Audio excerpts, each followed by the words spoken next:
They say home is where the heart is, but what happens when the heart that built your home decides it belongs somewhere else? This is a story about trust, about loyalty, about vows that were supposed to mean forever, and about the moment when forever shattered into 1,000 pieces. This happened in Detroit, Michigan, a city known for its grit, its hustle, its resilience. But even the strongest foundations can crumble. Meet Marcus Thompson, 34 years old, tattoos running down both arms, a lion on his right shoulder, his daughter's name inked across his chest. He worked construction during the day, came home tired every night, but he always came home, to his wife, to his family, to the life he thought they were building together. Marcus had been with Simone for 12 years, married for 8. They had a 7-year-old daughter named Amara.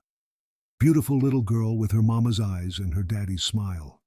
And for years Marcus thought he had it all figured out. He'd wake up at 5 in the morning, kiss Simone on the forehead, head out to the construction site, work his hands raw laying foundation, building homes for other families.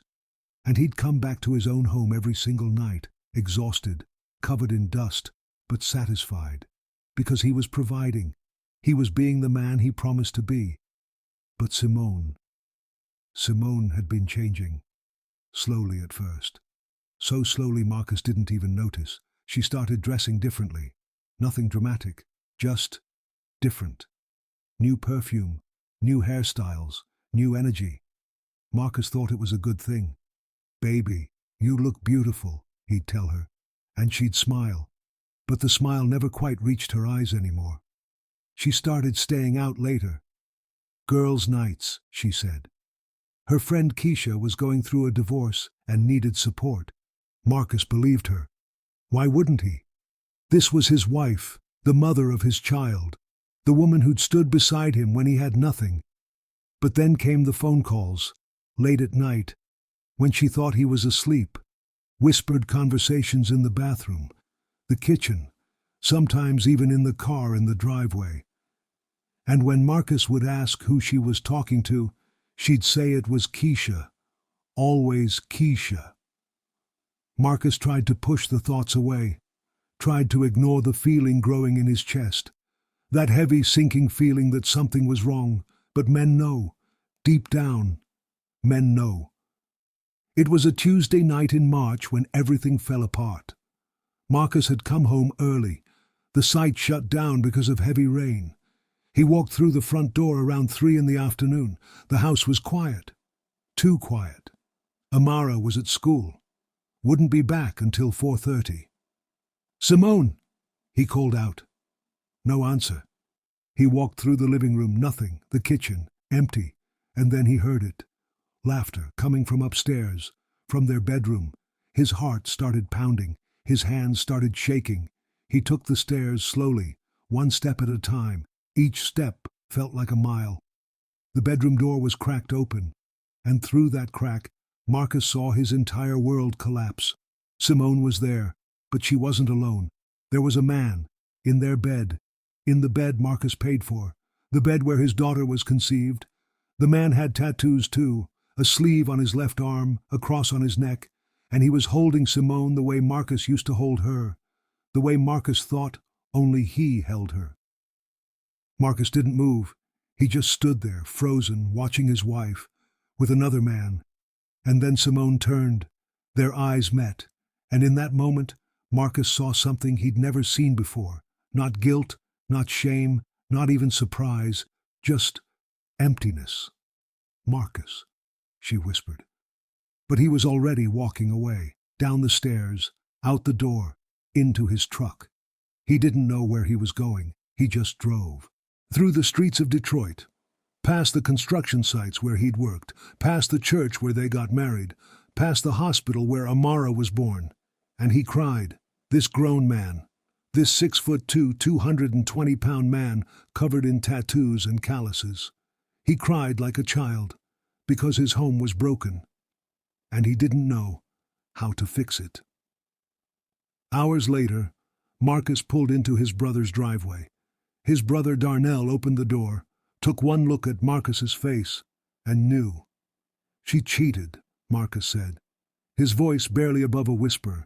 Darnell didn't say anything. He just pulled Marcus inside, sat him down, handed him a drink, and Marcus told him everything. The phone calls, the late nights, the changes, and then walking in on them. "Who is he?" Darnell asked. Marcus shook his head. "I don't even know, man. I don't even know."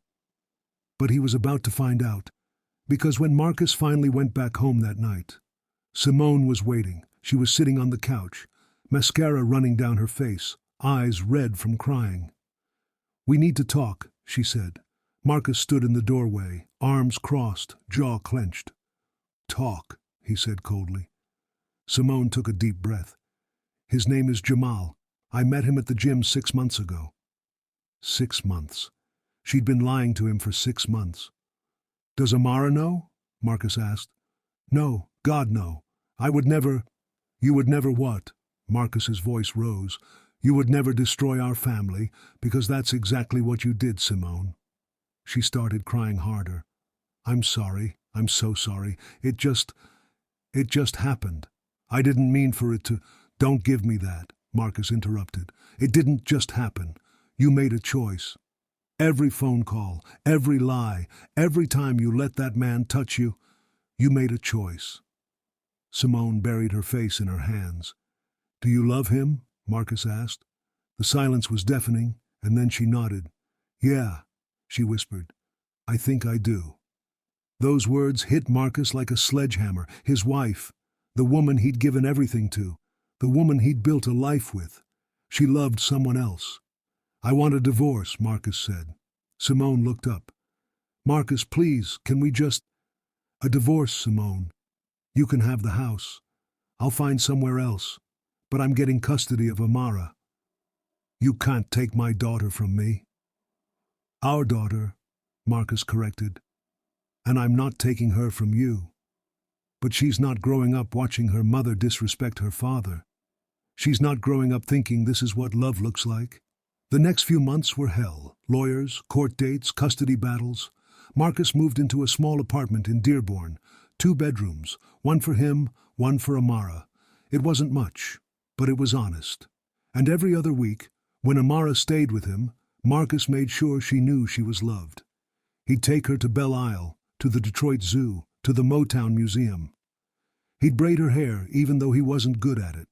He'd help her with her homework, even though math wasn't his strong suit. He showed up, because that's what fathers do.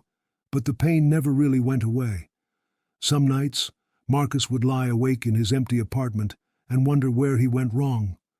Was he not attentive enough? Not romantic enough? Was he too focused on work? Did he stop making her feel special? His brother Darnell would tell him to stop blaming himself. "Man, you can't love someone into being loyal," Darnell said one night. "She made her choice. That's on her." But it didn't make it hurt any less. 1 year later, Marcus was at a community center in Detroit. They were building a playground for local kids, volunteer work. And that's where he met Lauren. She was a teacher, beautiful woman, natural hair, a small tattoo of a butterfly on her wrist. She smiled at him while he was measuring lumber. "You're really good at that," she said. Marcus looked up. "Thank you. Been doing it most of my life." They talked, just small talk at first. But there was something about her, something genuine, something that reminded Marcus that good people still existed. They exchanged numbers, started talking, and slowly, Marcus started to heal. He wasn't looking for love. He wasn't trying to replace Simone. But Lauren showed him that his heart could still feel something other than pain. Meanwhile, Simone's life had fallen apart. Jamal left her 3 months after the divorce was finalized. Said he wasn't ready for a serious relationship, that he'd been honest about that from the beginning. Simone was devastated. She'd lost her husband, her family, her home. And for what? For a man who never intended to stay. She tried reaching out to Marcus, apologizing, asking if they could try again. But Marcus was done. "I forgive you, Simone," he told her over the phone. "For my own peace, I forgive you. But we're never getting back together. You made your choice." Now you have to live with it." And he hung up, because Marcus had learned something important. Some bridges, once burned, can never be rebuilt. Today, Marcus is doing well. He and Lauren have been together for 2 years. They're taking it slow, building something real. Amara loves her, calls her Miss Lauren. And Marcus? He's finally at peace. He's learned that a broken home doesn't mean a broken life. It just means you rebuild, you start over, you create something new. And sometimes, what you build the second time around is even stronger than what you had before, because it's built on truth, on healing, on real love, not the kind that lies, not the kind that sneaks around, but the kind that shows up, the kind that stays, the kind that means it when it says forever. This is the Fiend Files. If this story touched you, do me a favor. Drop your state in the comments below. Let me know where you're watching from. And if you're not already subscribed, hit that subscribe button, because we've got more real stories like this coming your way. Stories about pain, about betrayal, about survival, and about the strength it takes to rebuild your life after it falls apart. I'll see you in the